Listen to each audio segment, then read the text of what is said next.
सकती हूँ। तो अफगानी शलवार कन्वर्ट करने के लिए सबसे पहले हमें एक मेजरमेंट की ज़रूरत होगी। अब इसकी हम लेंथ मेजर कर लेंगे जितनी भी हमें रिक्वायर्ड है। आपको जितनी, ये थ्रेड वाली क्रोशा वाली लेस है, ये 1 इंच की लेस है। अब 0.75 के करीब हमने पार्ट खुला छोड़ दिया, उसको हमने स्टिच नहीं करा है।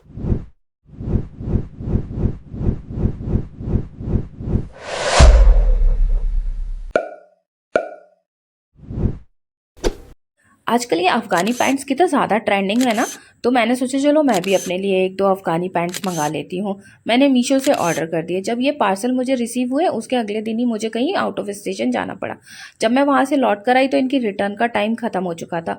मैंने पार्सल ओपन करा तो देखा इसमें कुछ इस तरह के प्लाजो निकले, ना कि अफ़गानी शलवार। कोई बात नहीं, अब क्या कर सकते थे, रिटर्न तो कर नहीं सकते थे। लेकिन भाई ये इतने बड़े थे ना, ऐसे लग रहा था कि ये मेरे साइज़ के नहीं, किसी साबू या अमिताभ बच्चन के साइज़ के या खली के साइज़ के उन लोगों ने मुझे भेज दिया है।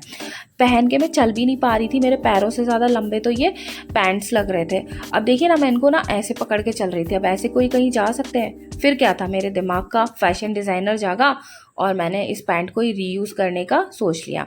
तो मैंने कहा मैं इसी को अफ़गानी शलवार में कन्वर्ट करती हूँ। तो अफ़गानी शलवार कन्वर्ट करने के लिए सबसे पहले हमें एक मेज़रमेंट की ज़रूरत होगी, जो कि होगा हमारे क्रॉच का मेज़रमेंट। अगर आपको क्रॉच का मेज़रमेंट लेना नहीं आता है तो उसके लिए आपको हमारे चैनल पे ही एक सेपरेट वीडियो मिल जाएगा। अब वहाँ से जाके क्रॉच कैसे मेज़र करते हैं वो सीख सकते हैं। तो यहाँ पे जितना भी क्रॉच हो उसका हम हाफ़ करेंगे और जहाँ पे ये म्यानी लगी है वहाँ से इसको हम मेज़र कर लेंगे। तो ये बेल्ट से लगभग 1/2 इंच नीचे आ रहा था और मैंने वहाँ पे एक लाइन मेज़र कर ली थी।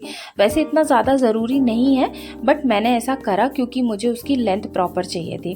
ठीक, अब इसकी हम लेंथ मेज़र कर लेंगे जितनी भी हमें रिक्वायर्ड है। आपको जितनी भी चाहिए हो आप उतनी ले सकते हैं। मैंने यहाँ पे 35 या 36 के समथिंग ली थी और उसमें 1/2 इंच का हम मार्जिन रखेंगे क्योंकि उसमें हमें एक बॉर्डर भी प्लेस करना होगा। ठीक, तो इस तरह से हम एक लाइन ड्रॉ कर लेंगे। लाइन ड्रॉ करने के बाद में जो एक्स्ट्रा फैब्रिक है उसको हम कट कर कर कुछ अलग हटा देंगे इस तरह से।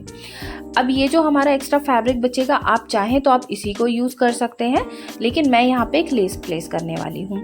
ठीक है, अब हम चलते हैं मशीन की तरफ और देखते हैं कि अब हम क्या करेंगे। तो ये वो लेस है जो कि मैं इसमें लगाने वाली हूँ।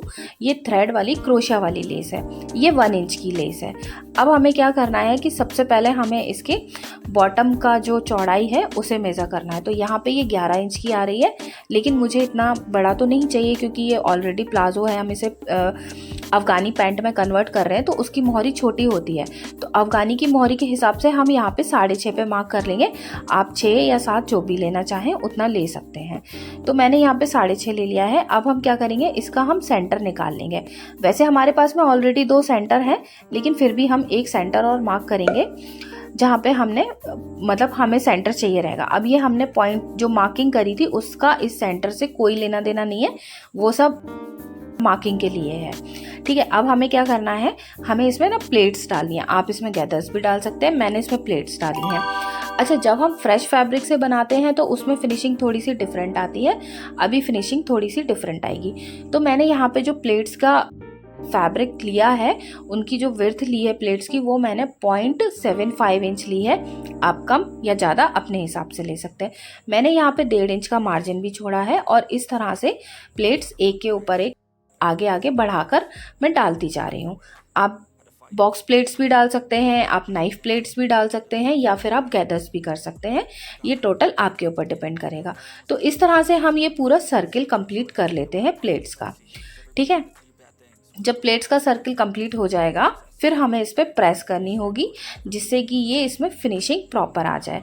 अब क्योंकि ये ऑलरेडी स्टिच है, प्लाजो है, इसमें पूरी राउंड में स्टिच हो रही है, तो हमें थोड़े ध्यान से इसमें सिलाई लगानी पड़ेगी। ठीक है, इस तरह से ये मैंने पूरा कर लिया और आप देख सकते हैं यहाँ पे ये 6.5 इसका एकदम इक्वल मार्जिन आ रहा है। ठीक, मतलब लेंथ आ रही जितनी भी हमें उसकी चाहिए है, गोलाई उतनी आ रही है। अभी ये यहाँ पे मैंने इस पर प्रेस भी कर लिया। प्रेस आप साथ के साथ करते चलिए, उसे बिल्कुल भी करना मत भूलिए।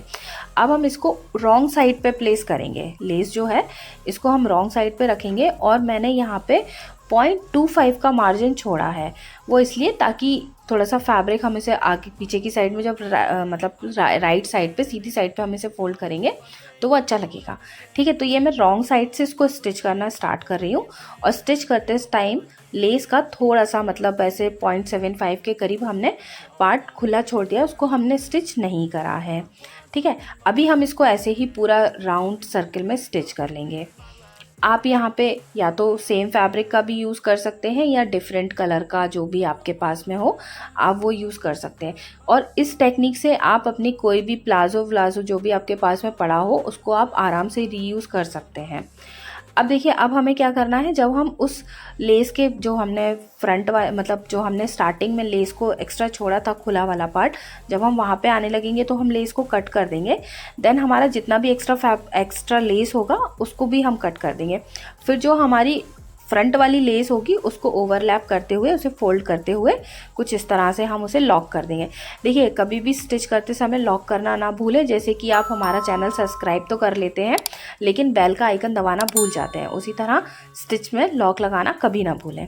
ठीक है, अभी ये यहाँ पे कंप्लीट हो चुका है। इसी तरह से मैंने इसके दोनों पांचे में ये लेस को अटैच कर लिया था। ठीक है, अब आप देख सकते हैं कि यहाँ पे अभी रॉन्ग साइड में मैंने अटैच करा है। अब हम इसको राइट साइड में इस तरह से टर्न करेंगे। टर्न करने से पहले एक बारी हम इसके ऊपर स्टीम आयन कर लेंगे। ठीक, अभी हमने आयन करके इसको सेट कर लिया है, बिठा लिया है पूरी तरीके से। अब हम इसके ऊपर फाइनल टॉप स्टिच कर देंगे। अब टॉप स्टिच करने का तरीका भी वैसा ही है, मशीन में लगा के इस तरह से जैसे कि हमने इसको स्टिच करा था, बस सिंपली उसी तरीके से फिनिशिंग के साथ में। बस हमें ध्यान ये रखना है कि जो हमारी प्लेट्स का डायरेक्शन है वो सही आए, हमारी प्लेट्स अंदर से घूम ना जाए, मतलब लाइक उनका जो वो शेप है वो राउंड में ना चला जाए। तो बस थोड़ा सा ध्यान से उसको फिनिशिंग के साथ में स्टिच करते हुए हम चलेंगे इस तरह से। बस धीरे धीरे इसको ना फिंगर से दबा के करना है क्योंकि वहाँ पे फैब्रिक भी बहुत कम है और मार्जिन भी बहुत कम है। तो दोनों चीज़ को अच्छे से करते हुए, क्योंकि हमने ये बंद मतलब राउंड में स्टिच करा है इसलिए हमें थोड़ा सा यहाँ पे प्रॉब्लम आ रहा था। अगर हम इसको खुले में स्टिच करेंगे तो इतना प्रॉब्लम नहीं आएगा। मतलब अगर आप फैब्रिक से अगर आप अफ़गानी शलवार बनाते हैं तो उसमें इतने इश्यूज़ नहीं आते, क्योंकि अगर हम कोई चीज़ ऑल्टर कर रहे हैं तो थोड़ा सा तो हमें प्रॉब्लम होता है। ठीक है, अभी हमने देखिए यहाँ पे इसको पूरा स्टिच कर लिया है। इसके बैक में भी कितने अच्छे से फिनिशिंग आ गई है, कहीं पे भी कोई प्लेट टर्न नहीं हुई है। आप देख सकते हैं कि ये हमारी प्लाजो से अफ़गानी शलवार तैयार हो चुकी है, अफ़गानी पैंट तैयार हो चुकी है। ये कितनी अच्छी लग रही है। इसमें गैदर्स कम या ज़्यादा आप अपने अकॉर्डिंग डाल सकते हैं। अभी आप इसका ट्राई ऑन देखिएगा, पहनने के बाद में ये कितने अच्छे से दिखेगा। आप देख सकते हैं कितनी फिनिशिंग दिख रही है बैक में भी। जितनी फिनिशिंग फ्रंट में दिख रही है उतनी ही बैक में दिख रही है। हमेशा काम करते समय इस चीज़ का ध्यान रखें। तो ये हमारा वो ट्राई ऑन है जो कि आप देखना चाहते थे। अभी यहाँ पे आप देख सकते हैं कि एक प्लाजो से हमने किस तरह से अफ़गानी पैंट क्रिएट करी है। होप्स हो कि आपको मेरा ये छोटा सा एफर्ट पसंद आया हो। अगर इसके रिगार्डिंग आपके पास में कोई क्वेश्चन है या कोई कन्फ्यूज़न है तो उसके लिए आप कमेंट बॉक्स में कमेंट करिए। आपको आपके हर कमेंट का रिप्लाई ज़रूर मिलेगा।